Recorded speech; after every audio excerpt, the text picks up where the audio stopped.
Collaborateurs, collaboratrices, bonjour, comment allez-vous? Ça va bien. Parfait, ça se voit, vous avez tous le sourire, j'adore, je suis très contente.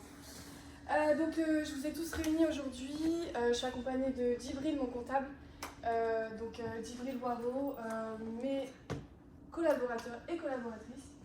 Voilà, Djibril m'a analysé mon entreprise, mon établissement sur l'année dernière. Donc Djibril, je te laisse prendre la main et... Avec plaisir. Voilà. Donc comme vous le connaissez, le restaurant Fleurs de Printemps vient de clôturer son année d'exercice comptable et son chiffre d'affaires connaît une augmentation de 3,5%. Donc vous pouvez déjà vous féliciter.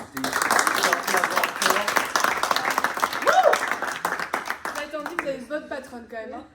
Une très belle évolution comparée à l'année 2019. Et du coup, ce qui fait de Fleurs de Printemps le leader du marché de l'hôtellerie-restauration. Donc encore une fois, je veux vous féliciter.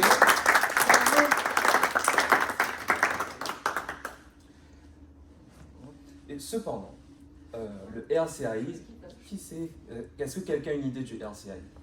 Qui connaît Les résultats courants avant impôt. On est très bons salariés, non? Oui, on en parlera après. Cependant, ce RCAI connaît une importante dégradation de 3 points. Donc là, pas d'applaudissements, chers collaborateurs. Comparé à l'année 2019, mais nous allons analyser les ratios afin de comprendre la pertinence de cet investissement. Donc les ratios, achat consommé restent plutôt maîtrisés. Ils subissent certes une augmentation de 1 point, mais se placent tout de même en dessous de la moyenne sectorielle. Donc en dessous de la moyenne par rapport à nos concurrents, indirects et directs. L'établissement assure tout de même une stabilité. En ce qui concerne le ratio de charge de personnel, donc vous, très cher personnel,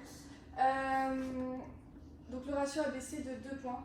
Donc je tenais à vous féliciter parce que c'est vraiment grâce à vous, vous avez été très productifs, ce qui fait qu'aujourd'hui on en est là. Merci beaucoup, je vous applaudis. Voilà.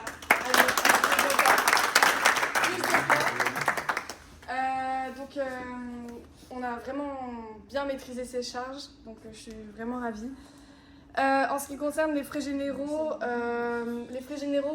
connaissent une performance de plus 1 point. Donc on se place toujours en dessous de la concurrence, donc excellent.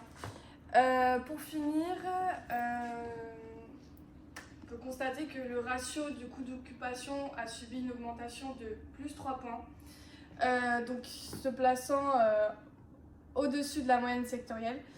Donc cette régression, elle peut s'expliquer de différentes manières, principalement de la manière suivante, donc les investissements que j'ai pu effectuer dans mon établissement, donc rénovation de la terrasse, mise à jour de la cuisine, tout ça dans le but d'augmenter la performance de mon établissement et le chiffre d'affaires, et aussi de vous faire travailler dans de meilleures conditions, ce qui est très important, nous le savons, pour la performance de l'établissement, comme j'ai dit précédemment. Djibril, je te laisse la main. Du coup, pour revenir au RCAI, pour nous, ça va être un indicateur assez important.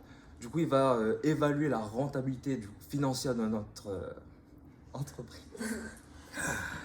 La rentabilité financière et T'inquiète, vas-y, reprends. Elle permet d'évaluer la rentabilité financière et du coup, elle a connu d'importantes dégradations, contrairement à l'année 2019. Et l'établissement enregistre une contre-performance de 4 points, contrairement à la moyenne sectorielle. Pour conclure, les investissements... Excuse-moi Djibril, je te coupe. Je suis vraiment désolée pour toi. Mais j'ai oublié de le dire, mais c'est très important pour vous. Étant donné que vous avez augmenté la productivité de mon établissement, il y aura une prime, donc augmentation un petit peu du salaire et tout. Enfin, prime, On va sortir le champagne ce soir. 20% du salaire. 13e mois. Il y a 3 jours. prime apéro. T'as acheté le champagne?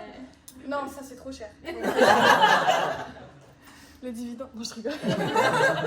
Et pour conclure, l'investissement tranché par Madame Bernardon, en gros, a permis d'augmenter le chiffre d'affaires tout en assurant la rentabilité de Fleurs de Printemps sur les données sectorielles.